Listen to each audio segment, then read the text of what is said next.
Hey guys, Stealth here. We're looking at the Gjoll map today, and this Gjoll map replay, or 10v10 replay, however you want to call it, was sent in by VanGoth. He says it has it all. He's going to storm the hill on the Gjoll map, so this section. It's a very difficult area for armored vehicles, but infantry is going to have a field day. Just be wary of these empty spots, if you will. The hilltops are not that well covered with trees, so a position like this would be great for infantry. Be careful with them up there. Anyway, he's going to storm the hill. And he's going to have a so-called opening, good hill fighting, amazing mortar fire support, big and desperate NATO offensives getting beaten by infantry and infantry transports, smirch barrages, so there's a lot going on. Interesting thing I noted when I opened this replay is this. There is 10 REDFOR people here versus 8 blue fours. So blue 4 right from the get-go is at a disadvantage in the sense that while the players individually do get more units, so for example if you were to get normally 2 Challenger 2s, you now get 3, it does put a lot more micromanagement on you. So that is something that is really going to be detrimental to the team. It's hard to counter that. Anyway, VanGoth over here is using a USSR Mechanized deck. And you can see that he has quite a lot of points to spend here. A lot of BMP 1Ds with grenade launchers, BMP 3s, a lot of infantry is definitely going to those woods. T-72 1987s, 4 Strelas backed up by Beryuzas. There's even a buck in there. Let's see, we got blue NATO over here as well. And not a char is also going here. So let's see if there's a good spread around the rest of the map. Over here on the left, this is definitely the so-called rush that he was talking about. Just have a look at how many helicopters are rushing this side. Now my prediction would be that they're going to offload here or there.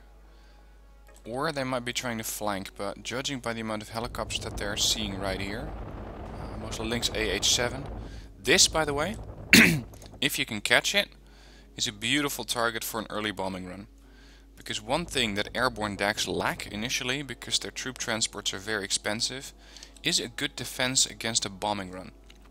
If you were to use an IL-102 or one of those MiG-25s, I think, with 30 250 kilogram bombs, you can destroy whatever infantry happens to be here. You can see that they offloaded SAS, as expected really. Some Milan 2s went down. Here goes a Sokol that's completely spinning out of control. And the Lynx AH7 are scurrying away. So that's the first couple of hits that REDFOR delivered. We got Aardvarks coming in already, getting shot down by Sokols. Interesting that. I'm not sure what they were going for. Falcons, Eagles. There's definitely a lot going on right from the start. Look at all that. Except that these Eagles and the Falcons got way too close over these REDFOR lines. There goes 2 more planes down. Look at the score. 1800 versus 550. The amount of planes that this guy is throwing at these Sokols is getting pretty ridiculous. Thunderbolts, while they can definitely do some damage to the helicopters, are not the best option, and particularly if you're flying them right over the REDFOR lines. Now there's not that much going on yet with VanGoth here, he hasn't made contact yet. So let's quickly see how the other flanks are doing. We got a lot of Commandosis over here. 60 Commandosis, LSTRs, Formosas. Grenzers could have moved up a little bit more here. There's Marines in those buildings. And why the hell is there a Cobra back here? That thing needs to be taken out. Right flank. A lot of fighting in this town as well. Bradleys, M2A2s, Super 60s, Assault Engineers. Well, they got their work cut out for them. Still keeping an eye on the map, on this big red column in the middle of the map, which still has not encountered any blue dots. So there's still nothing going on there. There goes another blue 4 plane. Eagle comes in, flying right into the enemy air defenses. Tors, bucks, stuff like that. There goes the eagle. The Nighthawk made it out unharmed. So now he has made contact. T-72, I think he had two of these. One of them probably got destroyed. And they're taking fire from, by the shapes and looks of it, I'd say Challengers. Let's see. Unfortunately, these things exploded right in the middle of a bush. No, not Challengers. Leopards? We're gonna have to have a look. Yep, Leopard C2 tanks. Okay, so he got a couple of tanks ahead of him. We have some Marines here. So Canadian Airborne, there's the TACOM. REDFOR has good control over this position with AA. Blue 4 doesn't. They do have a bit of infantry in here, but this assault engineer groups are going to get taken out right as they encounter these BMP-3s and possibly the 1Ds, if they can get there in time. And of course they cannot do a lot against tanks. These guys can, and they just took out a BMP-3. So it's time to start moving up. Antiquer Boy decided to quit. Let's see, that is a Blue 4.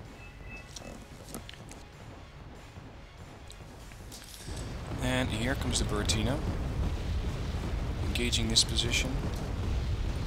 Now let's switch it back so we don't have eyes on whatever's going on there. Talking about eyes on, I think that Cobra's still here and they possibly landed some troops. So this is a very good flanking maneuver by Blue 4. And they somehow neutralized the sign over here, so they probably managed to take down the CV. Actually, they neutralized it. Their REDFOR CV is still in there. Now I'm getting very curious what they have. Yeah, they got some TACOMs in here. Rangers, one group of Stinger and one very heavily wounded DAP. Interesting play here by Hellfire. VanGoth in the middle has his modus jockey coming up, and the right flank is seeing not a char, with a lot of infantry as well, which are getting taken out quite quickly here by the LVTB 7A1. They're taking a lot of damage. And there goes one, there goes a group of assault engineers. And these Marines are not having a good day. Look at all these transports coming up with autocannons. Chewing through these guys very, very quickly. Scores are now 3,000 points ahead for REDFOR. And oh crap. This is not what you want to encounter if you're using a lot of infantry. Let's see, this is going to hurt them pretty bad. Would have been worse if he threw it on there.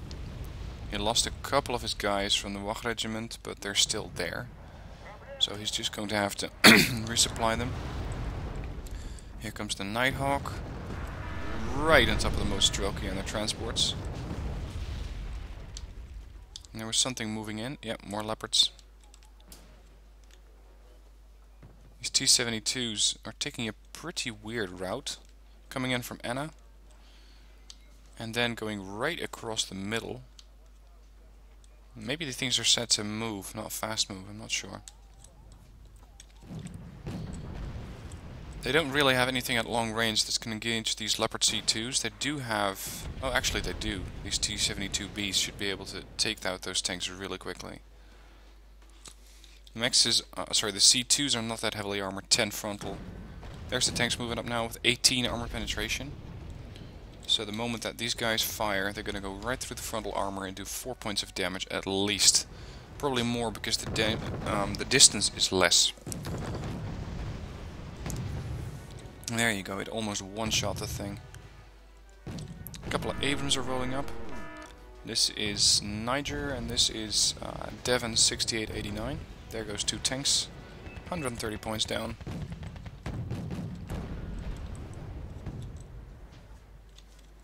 We got artillery coming in. Fast artillery too.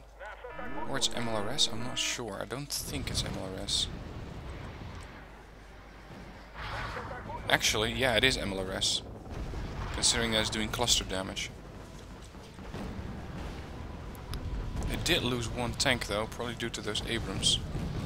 Prowlers coming in, getting shot down by the non-radar guided AA that they have. Probably the Stralas.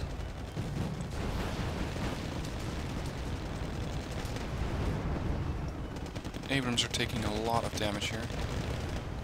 He's pushing up with Moto 90s, which have a great rocket launcher. But these LVTPs are making life very, very hard for them. Another Abrams down. Avengers are coming up. Marines are running away back to the safety or relative safety of the town. Until they decide to fire their Smirch at that. Talking about this, sorry, not the Smirch, the Buratino. Talking about it, I haven't seen it in a while. And it was the Buratino that was fired by VanGoth, I think. So he might have lost that unit. Because there is another Buratino coming up. But it's not his. Let's have a look at the left flank here. They're having a pretty hard time. They got a couple of infantry units over here, but no AA. So these helicopters, and by the looks of it, these little birds, that's a Recon Cobra with a grenade launcher. They can do a lot of damage to this infantry. They also seem to be taking control of Sergei slowly. That is until these Block 15s and the Eagle show up. And over here, seems that they've conquered most of Nicholas. It's more or less secure. Now this is a pretty difficult position to advance. What you can do is deploy smoke around here. And instead of moving your vehicles down this road where they're going to encounter infantry guaranteed, you can push up your infantry along this tree line. Just have them walk down this cliff, because infantry can do that, vehicles can't. And just try and take this position and that one. Spetsnaz, of course, would be ideal. Now the Blue 4 offensive, if you want to call it that, in Sign over here was repelled. They still have solid control over this sector, and would have been nice if they captured Egrak as well for a little bit of extra income. Other than that, their spread of CVs is good. I'm not seeing any dual CVs, so not two CVs at the same sector. This is pretty risky, already moving up an Mi-2D command helicopter into Anna. There's another sector they can capture in the form of Leonid, and they are capturing it. Nodachar is moving up his command infantry. So let's see what VanGoth's plan is for advancing on this position. At least we know that they have Buratino at the place. Well, the Strelkies are moving up. And I know that there's at least 30 Marines in here now. So that's something that we need to keep in mind. And 10 Mood Strelkies are not going to be a match for 30 Marines. But the Marines probably had to move, got panicked, so it's going to reduce their effectiveness, but you really want to get these things involved. BMP-1Ds with their grenade launcher. And he has two groups of them, so together they can output a very high amount of grenades in a short time. Completely pummeling those Marines.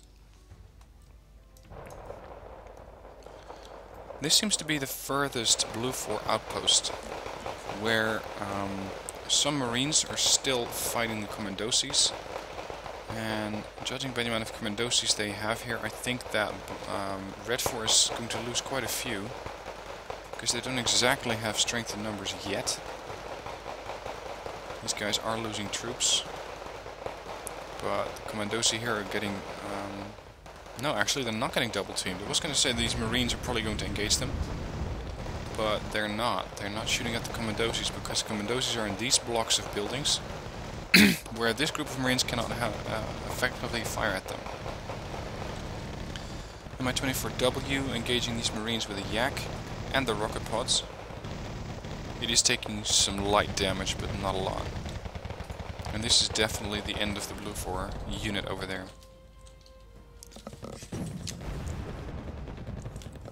So, let's see. Left flank. We had a couple of Highlanders with their Erics squaring off against some Meridas.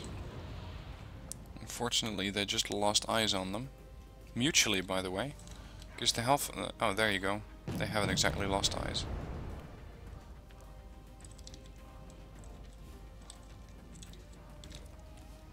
I'm going to speed this up a little to see how we're going to see an advance into Constantine here. It's not going to get easy. 4 Abrams are coming in. Probably 8 Abrams. Yep. This guy apparently wants to get clustered, because this is an ideal target for a cluster bombing run or a smirch. And then I saw sort of 4 Avengers move up as well. So Eurus surrenders, that's another blue force. We got U force who's left, Antiker Boy, Hellfire. And yeah, as expected. This is not cluster munitions, I believe.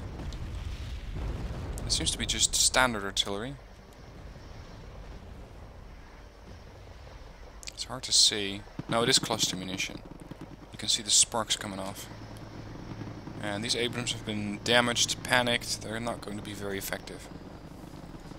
Especially since they probably have the lowest veterancy you can get on the M1 Abrams. He's using just a very high amount of them. Bertino is firing again, adding to the worries of these Abrams already. But it seems like they don't really have an attack plan yet, or they're pulling up the units to do it. 4 Nonas are coming in. He still has a couple of BMP-3s in here. And it's a good thing that he's keeping a couple of these Motostrelki 90s back here, combined with Blue NATO's forces here, because you can still, it's not very likely, but they can still do a flanking attack coming up this road. Here goes the second Buratino. First one's retreating, second one fired at the load, and the first one hit here, I think, the second one hit here, so they have a complete smoke coverage over this area now. And here come the wounded Abrams, getting wiped out by pretty much anything that has a shot at them. That was 1 tank only. Look at all this. LVTPs, Abrams, Avengers. Yeah, they're not doing so well. By now they're also 8,000 points ahead. There goes another Bradley. They spotted a CV here. M1A2. I think they spotted the CV either there or here. And the attack here by not HR. Not HR. I'm not sure how I'm supposed to pronounce that. And Gilani here. They're definitely forcing their way through. King Tiger surrendered. Another Blue 4 down, which was also the main Blue 4 player, judging by his score. Firing computer reset on the Abrams, so it cannot fire at the moment. Nighthawk goes in for a bombing run. That's going to hurt some Grenada Mets. Yep. Blue NATO left the game. That's interesting, because that is a REDFOR player. And I don't think he was doing that bad. Now, they have nuked or fired the Buratino at this position at least 3 times now, but they're still not pushing in. I think this is a bit of an oversight. They should have gone in by now, because you've wounded these units, but by now they've had a chance to recover. They're no longer panicked, they're not worried. There's only 23 of them, but of course he didn't know that. There's 1 TACOM, some Wolverines, and that's it. That's all they have over here. And another one left, Lieutenant Colonel Tagder. So I think that by now, Tiger left, Tagder left, Antiker Boy left, Devin's still there, Supersonic, and I think Niger. So with the 3 of them, they're now squaring off against 9 REDFOR players.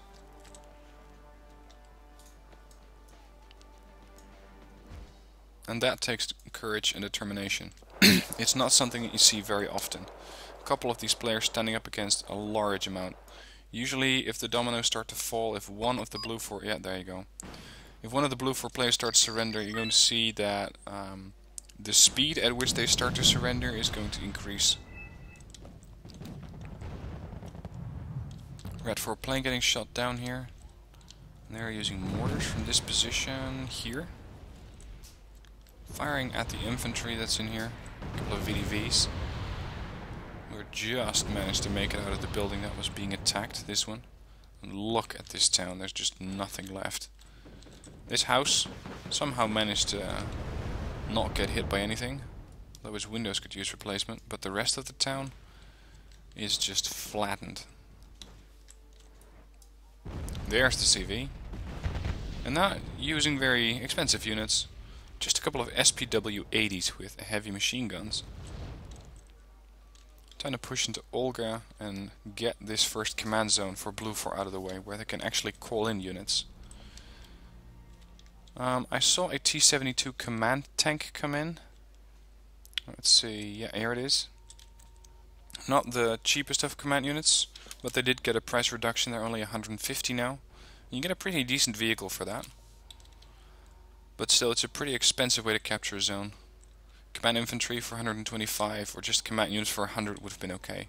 Especially considering the amount of numbers that they have. And actually, I'm not quite sure what VanGoth is doing right now, because he has a ton of units over here. Especially if you combine that with the allies that he has in this section. They have such a huge army here, and they're not doing anything with it. They can just roll into Constantine. I think they were keeping track of what the enemy was doing, in the sense of how many enemy players were left. So they could have known that it was just 3 guys who had to cover an entire front, ranging from over here on the left to Chana. They got an engagement going on here in Sergei. They have to reinforce their positions pretty much all over the place. They got an incursion in Gjoll and Olga. They got an incursion in Ivan, where they already found the CV. So, if you know how bad the enemy has been wounded team-wise, how many players they got left, it's going to be a lot easier for you to see where you can push and where the major engagements are, because it's unlikely that they're going to be focusing a lot of Constantine, since it's not very important at the moment. The incursions in Olga and Ivan over here are a lot more important. By now, by the way, I believe it's just 2 Blue 4 players squaring off against 9 Red 4s. A couple of SPW-80s are coming in, probably the same guys that killed the CV here earlier. And I'm thinking that Not a Char is using a motorized deck. With their heavy machine guns, they're engaging the Paladins, who are definitely not designed to take this amount of punishment. Even though this thing only has 1 armor penetration, that's all you need to go through a Paladin. And seriously, I'm not seeing any red 4 or any red blips on the map. So it seems that VanGoth is not really bringing in anything else, except for a couple of Urals.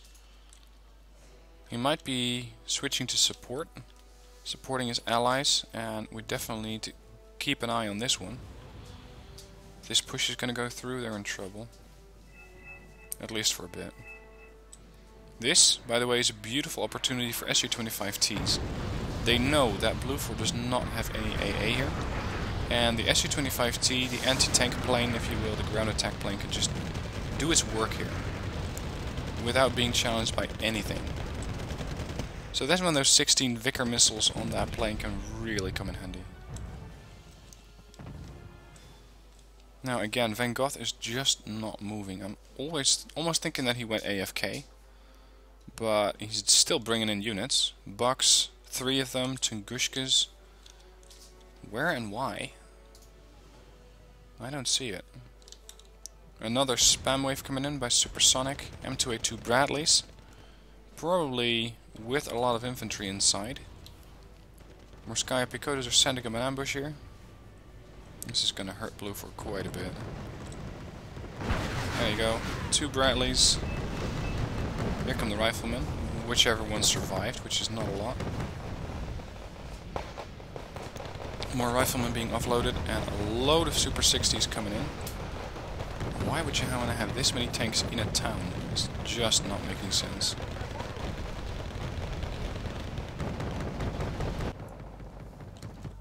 We still haven't pushed up here yet into Pole. Here comes the CV now. 2 of them actually, one by Bidu and one by Not a Char. So a bit of miscommunication there. You really only need 1, because now you're just driving 225 points, or how much are these? 215 points right into the enemy's arms, if they still had a unit here. But it seems that the area is just completely clear. And now they have Olga, where they can start to bring in units to start flanking Ivan over here, where they still have quite a bit of tanks. You can see that they're immediately bringing in aircraft. Only doing a bombing run on these Abrams. Not the best bomber for the job, I think, but it does do damage.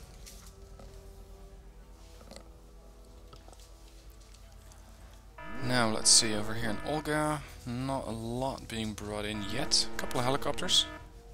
And now some VPs are coming in by VanGoth, who's also going to want to bite out of these tanks.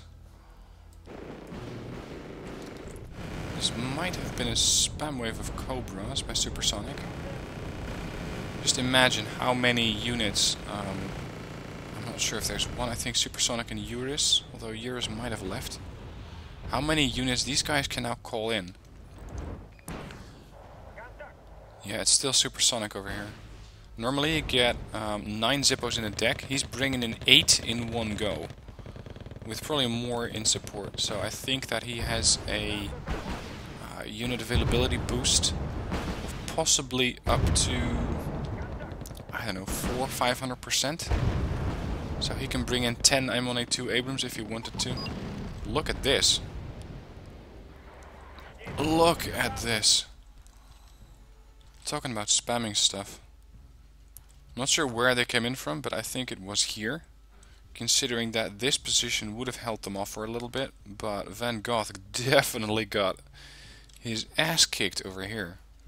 But then again, what do you do when you find yourself fighting 3, 5, 9, 13, 17, 19, 22, 26, 30, let's say 40 tanks, 44. There is not a lot that you can do against a force this big, except cluster bomb it, because the Smirch is not going to arrive in time, and helicopters are definitely also a good option, but they're going to take time to arrive. And flying them right over the enemy tanks is not the best idea either.